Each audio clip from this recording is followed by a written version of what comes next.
खबर आपको बता दें, रात के 8 बज चुके हैं। अच्छा, ये तस्वीरें इस वक्त बहुत दिलचस्प हैं क्योंकि ये तस्वीरें आई एनडीए की बैठक की। सर्वसम्मति से प्रधानमंत्री नरेंद्र मोदी को संसदीय दल का नेता चुना जा चुका है। 21 दलों ने प्रधानमंत्री नरेंद्र मोदी को, मोदी सरकार को अपना समर्थन पत्र सौंप दिया है। दूसरी बड़ी खबर, और ये सीधी तस्वीरें हैं इस वक्त। चंद्रबाबू नायडू जो है वो आपको तस्वीरों में नजर आ रहे हैं। देखिए, तस्वीर लगभग स्थिति स्पष्ट हो चुकी है। नायडू साहब भी मोदी सरकार के साथ है, नीतीश कुमार भी मोदी सरकार के साथ है, यानी कि अब सस्पेंस खत्म हो चुका है। तीसरी बार मोदी सरकार, स्पष्ट जनादेश 272 की जगह 292, तीसरी बार फिर एक बार मोदी सरकार। और 7 जून को मोदी सरकार यानी कि दावा पेश करेगी सरकार बनाने का।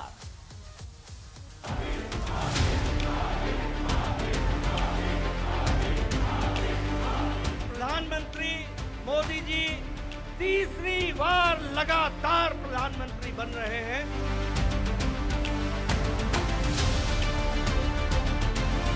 We are in NDA. I am going for NDA meeting. In course of time, anything we'll report it. आप तो बनेगी ही।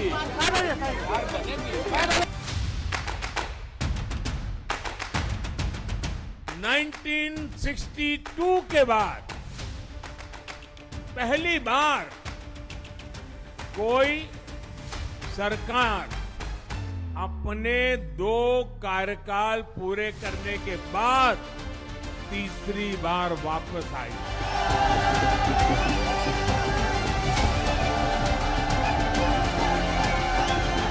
में जेडीयू का समर्थन श्री नरेंद्र मोदी को प्रधानमंत्री बनाने के लिए प्रस्तावित है। देश के साथ कोई भी एनडीए का घटक कतई नाइंसाफी नहीं करेगा। एनडीए के लिए जनादेश था एनडीए की सरकार बननी। हमारे विरोधी एकजुट होकर भी उतनी सीटें नहीं जीत पाए जितनी इस लोकसभा चुनाव में अकेली बीजेपी ने जीती है। आज भी बहुमत भारतीय जनता पार्टी एनडीए की है और एनडीए की सरकार बनेगी। वो लोग अपने गिरवा में झांकें कि जो आपस में लड़ रहे हैं कि नेता कौन होगा, बाराती का दूल्हा कौन होगा, इसके लिए वो पहले सोच लें। जी हाँ, इस वक्त रात के 8 बज चुके हैं। एक बार जल्दी से आपको आज पूरे दिन का रैपअप दे देते हैं। आज की 10 बड़ी खबरें क्या रही हैं। 10 बड़ी खबरें, 10 ब्रेकिंग न्यूज। 8 जून को नोट कर लीजिए। 8 जून को मोदी 3.0 सरकार की शपथ, ये हमारे सूत्र बता रहे हैं। 8 जून को शपथ, मोदी शपथ। नंबर 2, दूसरी बड़ी खबर, नरेंद्र मोदी को एनडीए का नेता चुन लिया गया है। मतलब मोदी ही अगली बार प्रधानमंत्री हैं। कुछ लोग दूसरे सपने देख रहे थे, भूल जाइए, मोदी जी प्रधानमंत्री हैं। एनडीए का नेता प्रधानमंत्री नरेंद्र मोदी को चुन लिया गया। तीसरी बड़ी खबर, राष्ट्रपति ने 7 जून को एनडीए सांसदों को बुला लिया है। 7 जून को राष्ट्रपति ने एनडीए सांसदों को बुला लिया है।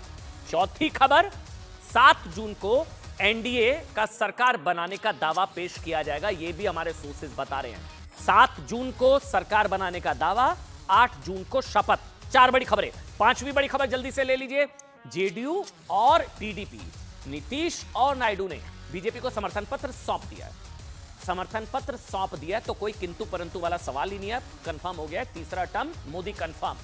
5वीं बड़ी खबर, छठी, बीजेपी को 15 छोटे बड़े दल निर्दलियों का समर्थन पत्र जो है वो संभवतः मिल सकता है। उसको लेकर भी कहा जा रहा है कि 15 के करीब जो है वो दल वो साथ आ सकते हैं। और साथ ही ये भी बड़ी खबर आ रही है, 7 जून को सुबह 11 बजे बीजेपी संसदीय दल की मीटिंग है। 7 जून को ही मोदी को संसदीय दल का नेता चुना जाएगा, वो चुन लिया गया है। और एनडीए बैठक के बाद नीतीश कुमार ने बोला है कि जल्द हो सरकार का गठन। 7 जून को सुबह 11 बजे बीजेपी संसदीय दल की बैठक। और साथ ही यह भी खबर आ रही है कि एनडीए बैठक के बाद नीतीश कुमार ने बोला है जल्द हो सरकार का गठन, सरकार का गठन। अच्छा, इस वक्त आपको बताते हैं हमारे साथ मेरे सहयोगी, क्योंकि हलचल बहुत ज्यादा तेज है दिल्ली में। हमारे तमाम सहयोगी इस वक्त ग्राउंड पर मौजूद हैं। विजय चौक से रवि सिंह आपको नजर आ रहे हैं और मल्लिकार्जुन खड़गे के घर के बाहर नीरज मेरे सहयोगी इस वक्त जुड़ चुके हैं। लेकिन पहले, क्योंकि 8 बज चुके हैं, मेरे ख्याल से रवि बता पाएंगे। रवि, राष्ट्रपति भवन में मोदी मंत्री परिषद का फेयरवेल डिनर शुरू, कब शुरू, कौन कौन पहुंचा? रवि। देखिए अमन, बिल्कुल ठीक राष्ट्रपति भवन के ठीक सामने मैं खड़ा हूं और इसमें तस्वीरें भी इस बीच में कैमरा पर्सन ईश्वर दिखाएंगे कि कुछ ज़्यादातर जो काफिला है और ज़्यादातर जो मंत्री हैं वो अंदर जा चुके हैं राष्ट्रपति भवन के, जिसमें जो तस्वीरों में नजर आए गृह मंत्री अमित शाह, इसके अलावा रक्षा मंत्री राजनाथ सिंह, नितिन गडकरी, जो केंद्रीय कैबिनेट के तमाम जो सीनियर कैबिनेट मंत्री हैं वो पहुंच चुके हैं। लेकिन अब प्रधानमंत्री का काफिला आने वाला है, यानी कि प्रधानमंत्री अब आने वाले हैं। ये देखिए जो तस्वीरें दिख रही हैं, शायद ये प्रधानमंत्री का काफिला आपको अभी आपसे थोड़ी देर में नजर आ जाएगी। ये देखिए गाड़ियों का जो काफिला, ये देखिए ये बिल्कुल तस्वीरों में अब अंदर जाता हुआ काफिला को, बहुत बड़ी संख्या में गाड़ियों का काफिला, और लास्ट में अब प्रधानमंत्री पहुंच रहे हैं। इस समय बिल्कुल आपने सही टाइम पे सवाल पूछा, जिस समय प्रधानमंत्री का जो बड़ी खबर है, रवि बता रहे हैं तस्वीरें, ये देखिए आप, प्रधानमंत्री नरेंद्र मोदी, ये बड़ी खबर ठीक 8:02 सबसे पहले न्यूज 18 इंडिया पर आप देख रहे हैं, क्योंकि कोई भी खबर यहां छूटेगी नहीं। 8:02 हो रहे हैं, तस्वीरें आप देख रहे हैं राष्ट्रपति भवन में। मेरे सहयोगी रवि जो बता रहे हैं कि प्रधानमंत्री नरेंद्र मोदी का अभी काफिला कुछ सेकंड पहले गुजरा है, यानी कि प्रधानमंत्री नरेंद्र मोदी मोदी मंत्री परिषद का फेयरवेल डिनर। रवि लगातार हमारे साथ मौजूद है। रवि, समय क्या था रवि? 8 बजे का समय था ये फेयरवेल डिनर का रवि? देखिए बिल्कुल 8 बजे का ही निर्धारित समय था। अब से थोड़ी देर पहले, करीब 10 मिनट पहले ही गृह मंत्री, इसके अलावा रक्षा मंत्री नितिन गडकरी और ये तमाम लोग पहुंचे थे। अब देखिए लास्ट में प्रधानमंत्री नरेंद्र मोदी का काफिला, इस दौरान मैं तस्वीरें भी दिखाऊंगा। ये साउथ ब्लॉक और नॉर्थ ब्लॉक है, ये यहाँ पर, और दोनों के बीच में ही जो बिल्कुल राष्ट्रपति भवन का गेट है, अंदर जो काफिला जा चुका है। यानी कि अब से थोड़ी देर बाद की डिनर की जो फेयरवेल डिनर होता है वो औपचारिक तौर पर शुरू हो जाएगा, क्योंकि ये पता होगा आपको कि जब एक मौजूदा सरकार वो उसका कार्यकाल खत्म होता है। तस्वीरें हैं, ये संभवतः पीएम का ही कॉन्वॉय लग रहा है, क्योंकि जो तस्वीरें आई थी वो सीधी तस्वीरें थी। अब एजेंसी के थ्रू हमको जो तस्वीरें मिल रही हैं, तो हम कह सकते हैं हाँ, ये संभवतः प्रधानमंत्री का काफिला है। रक्षा मंत्री, गृह मंत्री, पूरी मोदी कैबिनेट, मोदी मंत्री परिषद का ये फेयरवेल डिनर जो है वो होगा राष्ट्रपति भवन में। रवि मेरे सहयोगी लगातार मौजूद है, लेकिन किस तरह से एक अकेला सब पर भारी पड़ा। जो सीटें आई है ना, रवि आप रहिए हमारे साथ, मेरे साथ नीरज भी हैं मल्लिकार्जुन खड़गे के घर के बाहर, क्योंकि इंडिया गठबंधन की भी बैठक हुई और उसमें बड़ी खबर यह है कि मल्लिकार्जुन खड़गे की तरफ से ये कह दिया गया है कि ये जो है जनादेश मोदी के खिलाफ था। ये अब इंडिया गठबंधन की या इंडिया गठबंधन की आगे की क्या तैयारी रहने वाली है? नीरज अगर आप बता पाएं क्या चल रहा है वहां पर, बैठक खत्म हो गई है, क्या कहा खड़गे ने? आप आ जाओ भैया।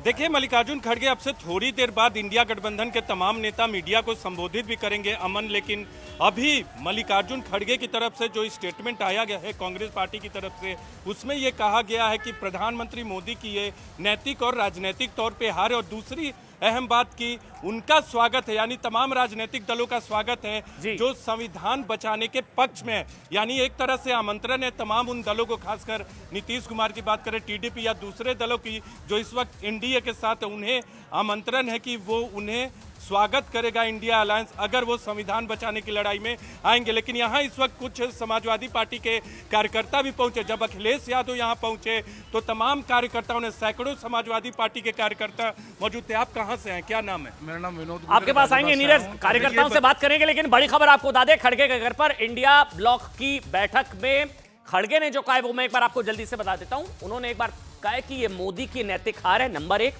और मल्लिकार्जुन खड़गे ने कहा कि जिन्हें संविधान में विश्वास है उनका स्वागत है। शब्दों को ध्यान से समझिए, अभी भी उम्मीद की डोर इंडिया गठबंधन ने नहीं छोड़ी है। उन्होंने कहा कि जनता ने बीजेपी को बहुमत नहीं दिया।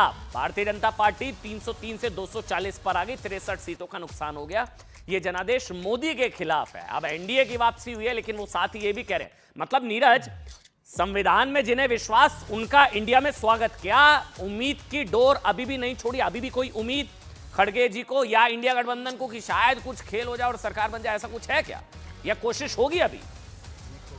देखिए बिल्कुल उम्मीद की डोर नहीं छोड़ी है, लेकिन क्योंकि नंबर्स इंडिया के पास नहीं है अमन, ये सब जानते हैं। एनडीए को बहुमत है या नेताओं को भी ये एहसास है, खासकर शरद पवार ने कहा कि उनकी व्यक्तिगत राय है कि नंबर का ध्यान रखना चाहिए, और नंबर आज की तारीख में इंडिया अलायंस के पास नहीं है। हालांकि 35-40 सीटों से ही कम है, लेकिन एनडीए के पास गठबंधन है, एनडीए के पास बहुमत है। लेकिन कुछ कार्यकर्ताओं से बात करते हैं। आप ये बताइए, अखिलेश यादव को बड़ी सीटें आई हैं, इंडिया गठबंधन को अच्छी सीटें आई हैं। अखिलेश यादव को 2027 पे ध्यान देना चाहिए या केंद्र में सरकार बनाने की कोशिश करनी चाहिए?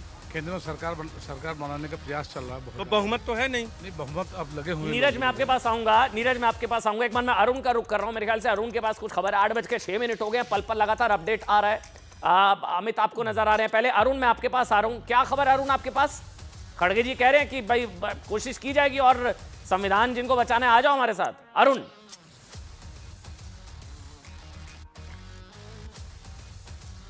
ठीक है, अरुण से दोबारा संपर्क करने की कोशिश करेंगे। अमित पांडे के पास जाए, लेकिन पहले कुछ आंकड़े मैं आपको दिखाता हूं। देखिए, आंकड़े देखना बहुत जरूरी है। वैसे आपको बता दें, बैठक में राहुल गांधी, सोनिया गांधी, प्रियंका गांधी मौजूद है। इंडिया में सभी दलों का स्वागत है, ये मल्लिकार्जुन खड़गे की तरफ से कहा गया है। यह भी कहा जा रहा है कि संविधान बचाने के लिए जो भी दल हमारे साथ आना चाहते हैं वो आ सकते हैं।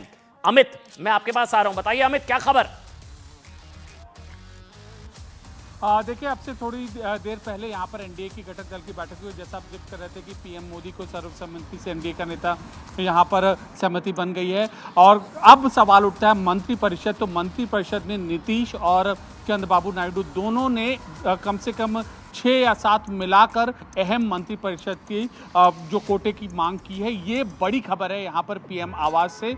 और आने वाले दिनों में जब मंत्रिपरिषद की घोषणा होगी तो इन पार्टियों के जो चेहरे हैं वो प्रमुखता से सामने आएंगे। सबको अंदाजा है रेल मंत्रालय पे इनकी नज़र है, इसके अलावा संचार मंत्रालय पर और सिविल एविएशन मिनिस्ट्री पर। ये 3 मंत्रालय, ये दोनों पार्टियां इंटरेस्टेड हैं। ये हमें सूत्रों के मुताबिक पुख्ता जानकारी मिली है और आने वाले दिनों में लिस्ट में जब इनके नाम हमें देखने को मिल सकते हैं। देख रहे हैं एक तरफ ये आंकड़ा जो इस वक्त हम आपको स्क्रीन पर दिखा रहे हैं कि जो कहा जा रहा है कि ये मोदी की हार होगी। इस आंकड़ों को आप ध्यान से देखिए। अकेले प्रधानमंत्री नरेंद्र मोदी, अकेले बीजेपी की 240 सीटें हैं। वहां सारे दलों को अगर हम मिला दें 1 2 3 4 5 6 7 8 9 10 11 12 सारे अगर आप 99 37 29 22 9 8 4 4 1 3 2 2 सारे अगर मिला दे तब भी 234 पहुंचते हैं। लेकिन वो प्रधानमंत्री ने भी कल इसका जिक्र किया कि अकेले जितनी बीजेपी को सीटें आई हैं उतनी पूरी इंडिया गठबंधन के मिला के भी नहीं आई है, इसलिए एक अकेला सब पर भारी। और शपथ ग्रहण की बड़ी तैयारी। मेरे साथ लगातार मेरे सहयोगी रवि सिंह है, मेरे साथ अरुण है, साथ ही मेरे साथ अमित पांडे, यतेंद्र मेरे साथ जुड़ चुके हैं। मेरे सहयोगी यतेंद्र भी मेरे साथ जुड़ चुके हैं। यतेंद्र, भोज तो शुरू हो गया होगा राष्ट्रपति भवन में? यतेंद्र, देखिए, बिल्कुल अमन, राष्ट्रपति भवन में डिनर के लिए प्रधानमंत्री नरेंद्र मोदी, नितिन गडकरी, राजनाथ सिंह, अमित शाह समेत तमाम मंत्रिमंडल के सदस्य पहुंच गए। ये विदाई डिनर है क्योंकि हमेशा परंपरा रही है जब भी सरकार का अंतिम दिन होता है और जब इस्तीफा हो जाता है तो उस वक्त उन्हें राष्ट्रपति की तरफ से एक विदाई डिनर दिया जाता है, यानी कि मंत्रिमंडल के सदस्यों को विदाई दी जाती है और अगली सरकार बनाने का प्रोसेस उसके बाद से शुरू हो जाता है। और माना जा रहा है कि 8 जून को नई सरकार के तौर पर शपथ ग्रहण समारोह होगा और एक बार फिर से, तीसरी बार फिर से प्रधानमंत्री के तौर पर नरेंद्र मोदी शपथ लेंगे। और एक बड़ी बैठक आज उनके आवास पर हुई थी, प्रधानमंत्री आवास पर, जहां पर एनडीए के घटक दलों ने सर्वसम्मति के साथ एक प्रस्ताव पास किया। उस प्रस्ताव में माना कि सर्वसम्मति से नरेंद्र मोदी को वो प्रधानमंत्री तौर पर, यानी कि उनकी लीडरशिप में वो सरकार बनाने के लिए तैयार है। 21 राजनेताओं ने, यानी कि 21 दलों के नेताओं ने उसमें अपने साइन किए हैं और साइन करने के बाद प्रेस रिलीज भी जारी की और बाकायदा बयान भी उन राजनीतिक दलों के अलग अलग आए हैं कि वो नरेंद्र मोदी के समर्थन में उनको अपना नेता, सर्वसम्मति से अपना नेता मानते हैं। और 7 जून को एनडीए संसदीय दल की बैठक होगी, यानी कि एनडीए के सांसद एकजुट होंगे, मीटिंग करेंगे पार्लियामेंट के सेंट्रल हॉल में। और सेंट्रल हॉल में औपचारिक तौर पर, क्योंकि नियम है कि सांसदों को अपना नेता चुनना होता है, तो एनडीए के सभी सांसद औपचारिक तौर पर नरेंद्र मोदी को अपना नेता चुनेंगे। और उसके बाद शाम को 5 से 7 बजे का राष्ट्रपति भवन से समय मिला है, उस समय सभी सहयोगी दलों के नेता, बीजेपी अध्यक्ष। एक मिनट आपको रोक रहा हूं। अभी जो मुझे खबर मिली है, व्लादिमीर पुतिन ने प्रधानमंत्री नरेंद्र मोदी से बात की है। तेंद्र, अभी मेरे पास खबर आई है, रूस के राष्ट्रपति व्लादिमीर पुतिन ने प्रधानमंत्री नरेंद्र मोदी को बधाई दी है, जीत की बधाई दी है। ये सबको पता है कि अगले मोदी बनने जा रहे हैं प्रधानमंत्री। यहाँ पर कुछ लोगों को संशय हो सकता है। व्लादिमीर पुतिन ने प्रधानमंत्री नरेंद्र मोदी को बधाई दी है। नितिन गडकरी, अच्छा अभी जो खबर आ रही है, एक बार मैं रवि के पास जाऊंगा। रवि, नितिन गडकरी, अमित शाह और रक्षा मंत्री राजनाथ सिंह और प्रधानमंत्री नरेंद्र मोदी, ये सभी पहुंच चुके हैं राष्ट्रपति भवन भोज के लिए। रवि, बिल्कुल अमन, यहाँ की मैं सबसे पहले एक बार तस्वीरें भी दिखा दूं और स्थिति भी दिखा दूं, क्योंकि देखिए आपको याद है कि विजय चौक पर जो मीडिया को अलाउ किया जाता है और यहाँ से पास में साउथ ब्लॉक और नॉर्थ ब्लॉक, यहाँ के बीच में ही जो रास्ता जाता है राष्ट्रपति भवन के लिए, काफिला जो गया है, क्योंकि हम लोग गाड़ियों के काफिले से एक अंदाजा लगता है, क्योंकि रात का वक्त है, तो जो बड़े नेता हैं, जो बड़े मंत्री हैं, उनके काफिले की पहचान मीडिया के हम लोगों को है कि जैसे नितिन गडकरी जाते हैं तो उनके साथ में काफिले में कौन होता है, गृह मंत्री जाते हैं तो कौन होता है, प्रधानमंत्री या फिर क्या नाम रक्षा मंत्री जाते हैं।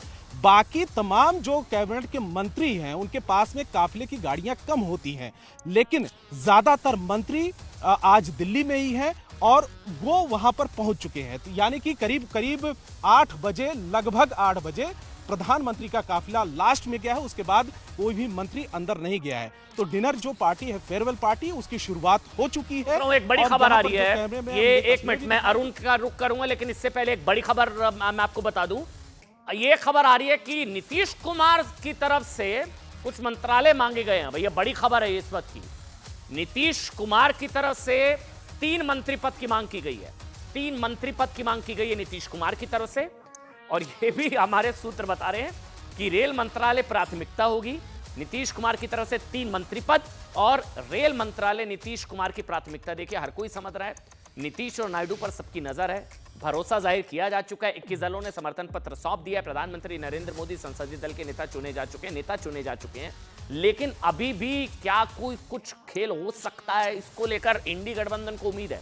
मेरे साथ अरुण इस वक्त, अब मेरे सहयोगी वो भी जुड़ चुके हैं। अरुण, क्या कोई उम्मीद बची है अभी, या मतलब शपथ अब है, अब तो क्या बचा है? लेकिन खड़गे जी कह रहे हैं कि स्वागत है जिनको संविधान बचाना है। अरुण, देखिए अमन, इंडिया गठबंधन सरकार बनाने की कोई कोशिश या कवायद गंभीर रूप से नहीं कर रहा है। सहयोगी दलों का जरूर दबाव था कांग्रेस पर कि हमें कोशिश करनी चाहिए, लेकिन सवाल ये था कांग्रेस का कि क्या आपके पास बहुमत है? कौन बात करेगा नीतीश कुमार से, कौन बात करेगा चंद्रबाबू नायडू से? वो तो प्रधानमंत्री के साथ वहां फोटो खिंचवा रहे हैं। तो क्या ये संभव है कि सरकार बनाने का दावा पेश किया जाए, कोशिश की जाए और कहीं जगहसाई न हो जाए? देखिए, मैंडेट बीजेपी को मिला है, सबसे बड़ा दल वो है, सबसे बड़ा गठबंधन वो है, तो स्वाभाविक रूप से राष्ट्रपति उनको सबसे पहले सरकार गठन के लिए बुलाते। पहले अगर ये दावा भी पेश करते तो भी उनको बुलाते, और अगर वो बहुमत साबित कर देते तो फिर ये दिखता कहीं ना कहीं कि सरकार बनाने की जल्दी या सत्ता को लेकर के लोलुपता सामने आती इंडिया गठबंधन की, और इसलिए ये तय किया गया। एक मिनट, ये वैसे आंकड़े अरुण आप ही बोलिएगा, बात करेंगे उनको। एक मिनट मैं बता दूं, वैसे एक मिनट अरुण, बस एक मिनट आपसे ले रहा हूं, फिर मैं आप ही के पास आ रहा हूं। ये जो आप देख रहे हैं ना लेफ्ट में आंकड़े, कि अगर सोचिए, मतलब अगर ये कम भी हो जाते हैं ना, मतलब ऐसे तो हो नहीं रहे हैं, बता ही दिया, अरुण ने भी बता दिया, रवि ने भी, नीतीश जी ने एंड बता दिया, और नायडू जी ने भी बता दिया। लेकिन अगर एक बार को फर्ज करिए कि 272 बहुमत का आंकड़ा है, ठीक है, बहुमत से 20 ज्यादा, आंकड़ों को ध्यान से देखिए। अब ये 292, इसमें से जेडीयू 12 माइनस कर दीजिए, चलिए 1% को, ठीक है, तब भी जो है वो 280 है। 292 में से टीडीपी भी हटा दीजिए आप 16, तब भी 276, तब भी बहुमत से ज्यादा है। एनडीए अगर 28 हट जाए तब भी 264, तब बहुमत से अगर दोनों गए तो, इस लिहाज से वहां पर जो 38 कम है। अरुण अब बताइए, बोलिए अरुण, कोई उम्मीद तो नहीं है, मतलब खत्म है, चैप्टर क्लोज है, तीसरा टर्म मोदी कंफर्म? अमन, अगर इतनी जल्दी होती और सरकार बनाना होता तो रिजल्ट आने के लगभग 24 घंटे बाद बैठक नहीं होती। बैठक तो कल सवेरे ही हो गई होती, कल रात में ही सबको बुला लिया जाता। अगर संभावना होती या किसी से बात होती, आश्वासन मिला होता। जाहिर सी बात है कि इंडिया गठबंधन को अपने नंबर पता है, उनको पता है कि वो रेस में नहीं है, वो सिर्फ एक मैसेजिंग देना चाहते हैं, एक मैसेज देना चाहते हैं कि बीजेपी की सीटें घटी हैं, भारतीय जनता पार्टी को मैंडेट उस तरह का नहीं मिला जैसा वो दावा कर रहे थे। बहुमत मिल रहा है लेकिन एनडीए को मिल रहा है, बीजेपी को नहीं मिल रहा है। इसीलिए खड़गे ने कहा कि ये प्रधानमंत्री की नैतिक हार और ले रहा हूं, बड़ी खबर लगातार हलचल बदल रही है। अरुण, अब खबर आ रही है जो बाइडेन ने भी ट्वीट कर दिया भाई, ऋषि सुनक ने मोदी को फोन पर बधाई दी है। नंबर 1 ऋषि सुनक, दूसरा यूएस के प्रेसिडेंट जो बाइडेन, राष्ट्रपति व्लादिमीर पुतिन ने प्रधानमंत्री नरेंद्र मोदी को फोन कर बधाई दे दी है। रूस के राष्ट्रपति जो बाइडेन ने ट्वीट किया, congratulations to prime minister Narendra Modi in the national democratic alliance on their victory and nearly 650 million voters in this historic election. यानी कि प्रधानमंत्री नरेंद्र मोदी को बधाई रूस के राष्ट्रपति व्लादिमीर पुतिन ने दे दी है, अमेरिका के राष्ट्रपति जो बाइडेन ने दे दी है, और साथ अच्छा अरुण, विपक्ष ने दी है बधाई अभी तक? मतलब विपक्ष, अरुण, मतलब दुनिया भर के नेताओं ने बधाई दे दी है, विपक्ष बधाई नहीं देगा, कब देगा भाई? या अभी भी कुछ उम्मीद? विपक्ष अभी अमन, विपक्ष अभी आपस में बधाई दे रहा है कि अच्छे तरीके से लड़ा गया, कोऑर्डिनेशन बढ़िया था, सारे दलों ने मुद्दे उठाए साथ में और गठबंधन किया और उसके बाद अच्छी जीत हासिल की। तो अभी आपस में बधाई का सिलसिला चल रहा है। हो सकता है कि इसके बाद जब प्रधानमंत्री शपथ लेने जाएं या शपथ ले लें तब औपचारिक रूप से इंडिया गठबंधन की तरफ या मल्लिकार्जुन खड़गे, ये तो रस्म रही है और ये परंपरा रही है कि विपक्ष के नेता भी बधाई देते हैं, लेकिन फिलहाल वो गुणागणित में लगे हैं कि कैसे अपनी संख्या बढ़ाई जाए, कैसे इंडिया गठबंधन को समान विचारधारा के दलों को ला करके बढ़ाया जाए। कांग्रेस पार्टी के सीनियर लीडर CW